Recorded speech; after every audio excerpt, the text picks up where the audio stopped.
Bueno, hoy vamos a hablar de estudio de brote a nivel hospitalario. Cuando hablamos de brote nosocomial, hablamos de brote cuando existe un aumento del número de casos observados, ¿sí?, por esa infección en comparación con la frecuencia esperada en un determinado servicio o en un determinado hospital dentro de un periodo bien específico delimitado por el investigador. También hablamos de brote a nivel intrahospitalario cuando existen dos o más casos que están relacionados epidemiológicamente, que compartieron un servicio, que compartieron un tiempo, un espacio en común. Y a veces hablamos de brote cuando un caso de infección hospitalaria es considerada no aceptable. Entonces, como por ejemplo pasa con la legionela a nivel intrahospitalario, o sea, no aceptamos que tengamos un caso y se actúa cómo se desencadena todos los mecanismos de investigación de brote, aunque tengamos un solo caso.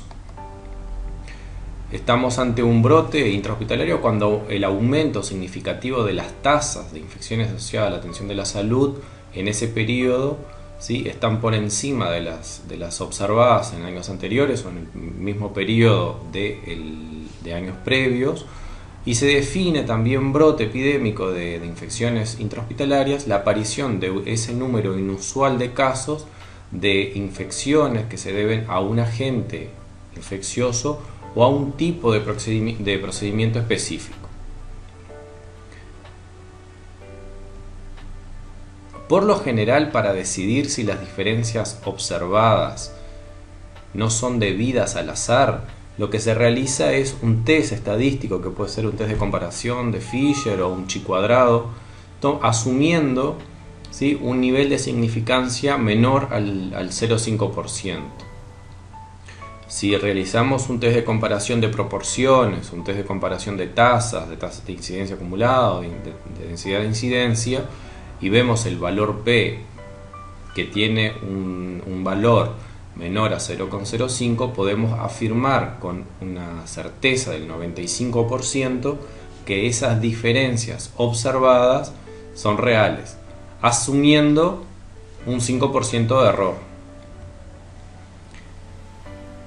Si la tasa de incidencia basal de las infecciones asociadas al cuidado de la salud es baja, cualquier incremento, ¿sí?, es fácil de reconocer. Sin embargo, cuando las tasas son elevadas, es mucho más difícil poder identificar. Si tú tenés semanalmente 1 o 2 casos de una enfermedad X, cuando te enfrentás a 3 o 4 en una semana, es muy fácil de ver.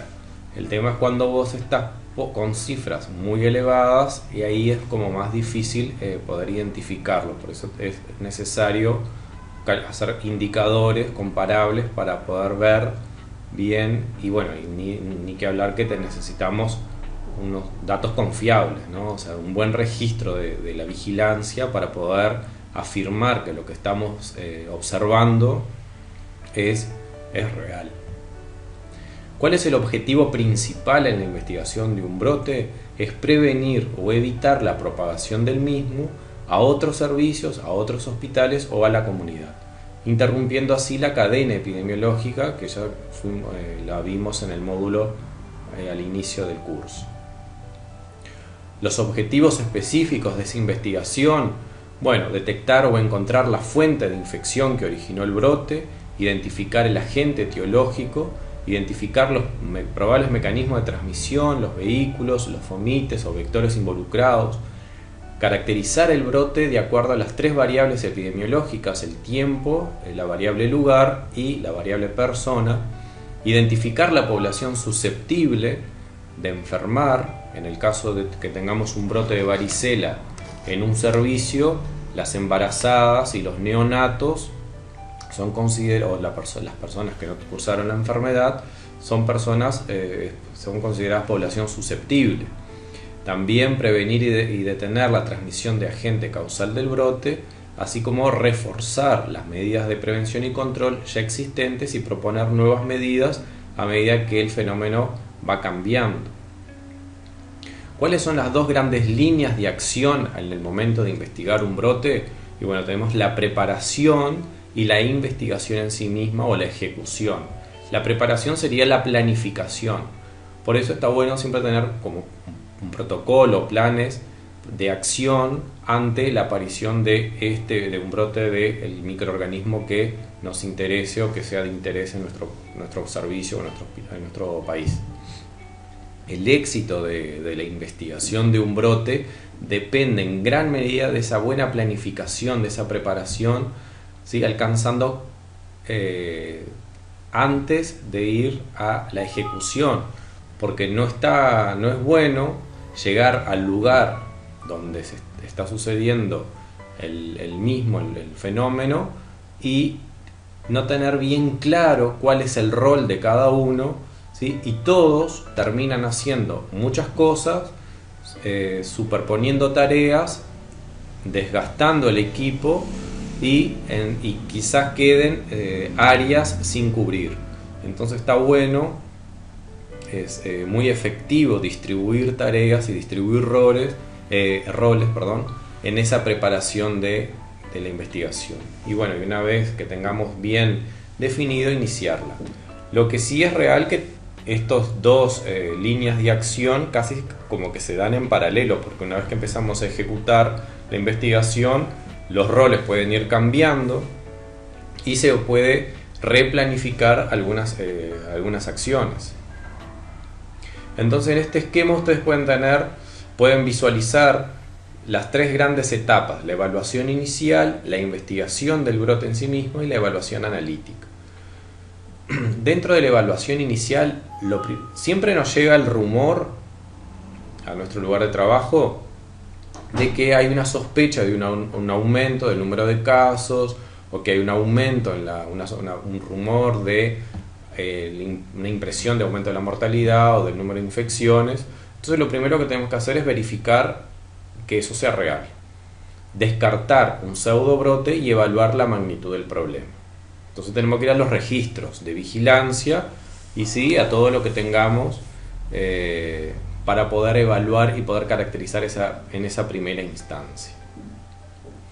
Una vez que confirmamos la existencia de un brote o confirmamos el aumento inusual de número de casos o vemos que dos casos están relacionados epidemiológicamente, podemos iniciar la investigación del mismo. Primero elaborando una definición operacional de caso que tiene un pilar clínico, uno paraclínico y el pilar epidemiológico. Cuando realizamos la definición operacional de caso, ¿para qué nos sirve? Para realizar la búsqueda activa de casos. Entonces, todos los casos, para que sean considerados casos, deben cumplir con esa definición, ¿sí? Por ejemplo, todo caso que curse dolor abdominal, fiebre, tenga una leucocitosis de X valor, con una prueba de laboratorio positiva para este microorganismo y que haya estado internado entre tal fecha y tal fecha. Entonces, en esa definición operacional, ustedes pueden ver la variable, el pilar clínico, que serían los síntomas y los signos, el paraclínico, que son las pruebas de laboratorio, y el epidemiológico, que te ubica en un lugar o en un tiempo determinado. Iniciamos la búsqueda activa de casos, establecemos la existencia o no de ese brote, aplicamos la epidemiología descriptiva a través de un estudio descriptivo, donde vamos a caracterizar bien esas personas afectadas, el lugar, la trazabilidad, el tiempo, la fecha de que ingresó, la fecha de internación, la fecha de infección, la fecha de fallecimiento, determinar quién está en riesgo de enfermar, desarrollar nuestras hipótesis, ¿sí? Probable fuente de infección, probable mecanismo de transmisión, e implementar medidas, ¿sí? de control inmediatas. Todo este fenómeno de investigación, la evaluación inicial, va de la mano de una búsqueda de la literatura basada en la evidencia científica. Una vez que tengamos la investigación y la base de datos con los registros, ¿sí? Vamos a pasar a una tercera etapa, que es la evaluación analítica, que en los estudios de brote habitualmente se eligen estudios de tipo analíticos donde podemos ver y calcular las medidas de asociación para ver si el riesgo atribuible, el riesgo relativo, implementando así medidas de control específicas, evaluar las medidas ya implementadas y elaborar el informe final. Para establecer si existe un brote epidémico es necesario conocer la endemia del servicio o la endemia del hospital, tener un buen sistema de registro de datos. Eso es un pilar fundamental, porque si no tenemos un buen sistema de registro, los resultados calculados en base a esos datos son malos. Si tenemos un buen sistema de registro, nuestros datos, nuestros resultados, nuestras tasas de incidencia, nuestras tasas de prevalencia, tasas de ataque son confiables. Para luego comparar lo observado en el momento con lo esperado en base a los registros. ¿Qué situaciones pueden ser consideradas, qué situaciones nos falsean un brote? O sea, estamos ante un pseudo brote cuando, por ejemplo, cambia el sistema de vigilancia, cambia la definición de caso por una definición de caso más sensible, cambia la prueba diagnóstica de laboratorio por una prueba más sensible, cuando hay cambios a nivel de las poblaciones, población de inmigrantes, que modifican un poco el fenómeno y podríamos estar ante un aumento inusual de casos, pero tenemos una respuesta de que la prueba que se empezó a utilizar en el laboratorio es diferente a la utilizada en meses o años anteriores, que tenemos una definición de caso más sensible, que tenemos un sistema de vigilancia que ha cambiado, o que la población usuaria del sistema también se ha modificado en el último periodo. Entonces, vamos a iniciar la investigación del brote en sí misma con la caracterización del tiempo, lugar y persona. Cuando hablamos de caracterizar el brote en tiempo, lo primero que tenemos que hacer es hacer una curva epidémica.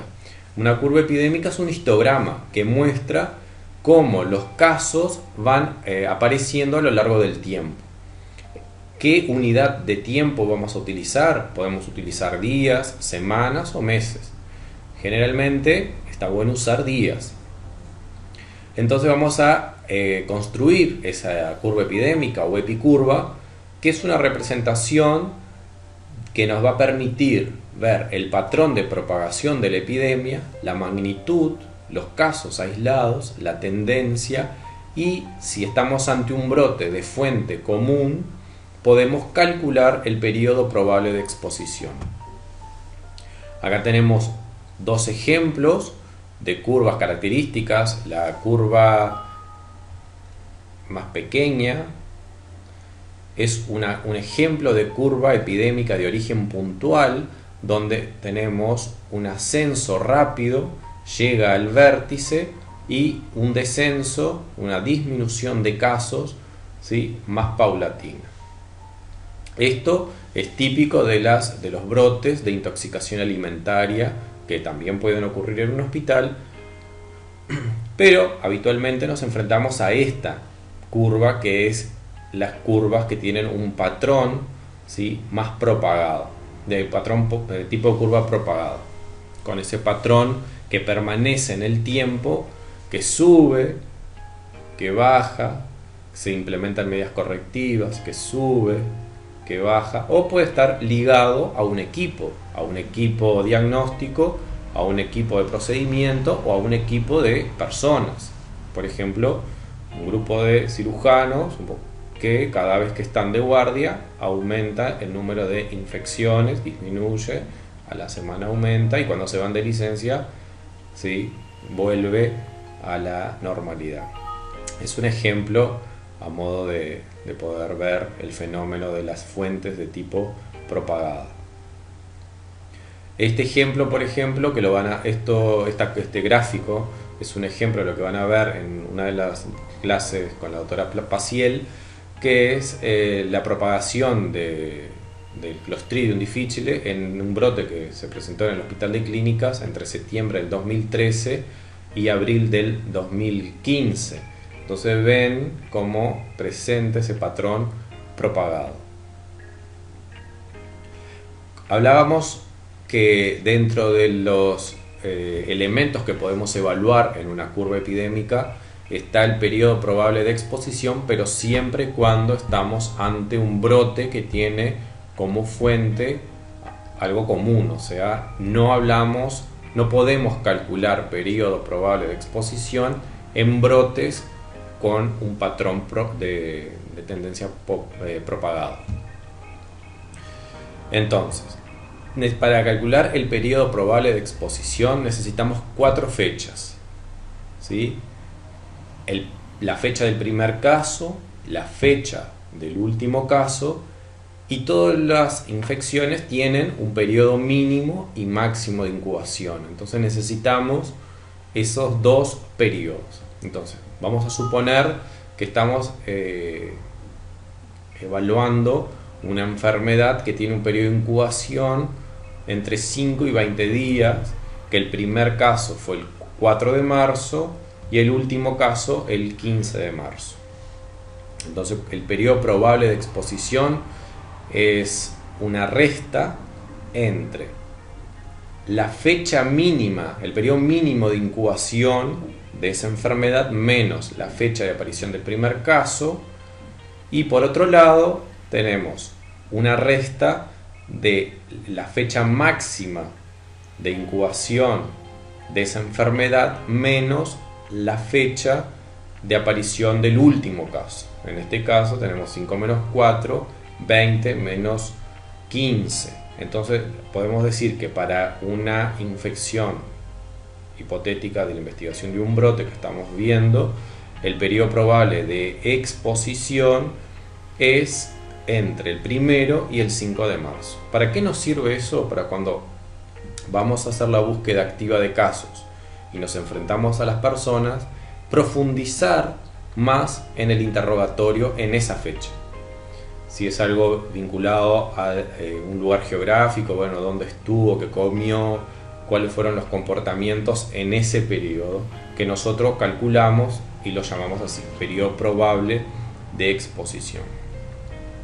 Cuando hablamos de caracterizar el brote en lugar, nos importa conocer los lugares por donde el paciente estuvo, ¿sí? Realizar esa trazabilidad o ruta de caso, donde vamos a ver por qué servicio estuvo, si ingresó para emergencia, si fue coordinado, las camas que ocupó, ¿sí? Los traslados, las transferencias, los antecedentes de hospitalización en otros lugares, si es un paciente que está institucionalizado, de cuál es el nombre de ese centro de ancianos, o va a depender, o si está en la cárcel, o si está en algún lugar de internación prolongada, ¿sí? Conocer bien las características de dónde viene el paciente.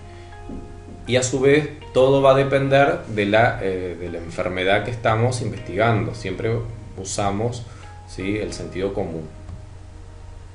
Y cuando hablamos de caracterizar el brote en la variable persona, nos importa conocer el sexo, la edad, el motivo de consulta, las comorbilidades, qué factores de riesgo presenta, la vulnerabilidad del individuo, la fragilidad, ¿sí?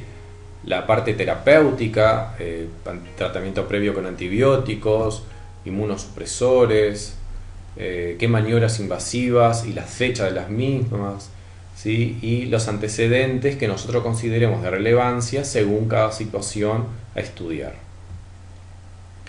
Después, cuando nos enfrentamos a la curva epidémica, podemos identificar cuál fue nuestro primer caso o caso índice. El caso índice es el primer caso en el recorrido de una serie de transmisiones de un agente a la población huésped.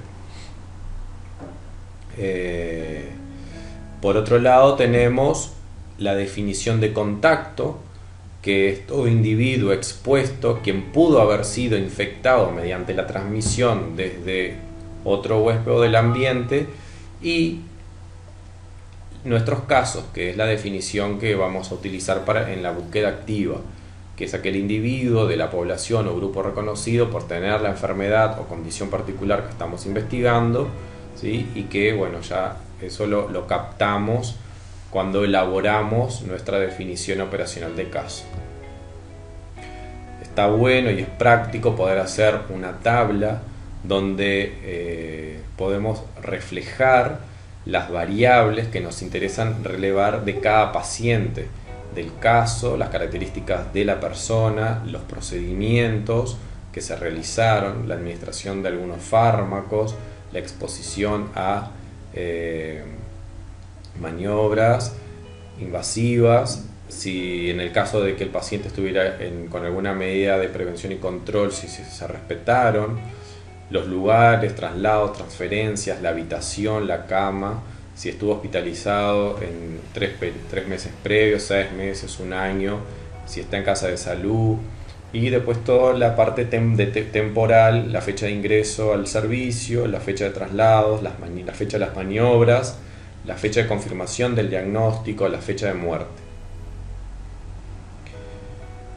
Las medidas de prevención y control ante una situación de brote son dinámicas y van variando según el contexto epidemiológico, según el tipo de microorganismo y según el mecanismo de transmisión. Pero tenemos ejemplos como por ejemplo la higiene de manos, el uso de equipo de protección individual, el aislamiento en los pacientes cuando corresponde, creación de cohortes, quimioprofilaxis, inmunización de los contactos, cierre de servicios, búsqueda de colonizados, restricción de visitas, precauciones específicas. Siempre vamos a implementar medidas de prevención y control, pero adaptándonos a cada situación y a cada contexto. La investigación requiere la participación y el compromiso de todos los servicios afectados, departamento de enfermería, medicina, cirugía, el comité, la dirección. Es muy difícil tomar decisiones si no tenemos el apoyo de la dirección.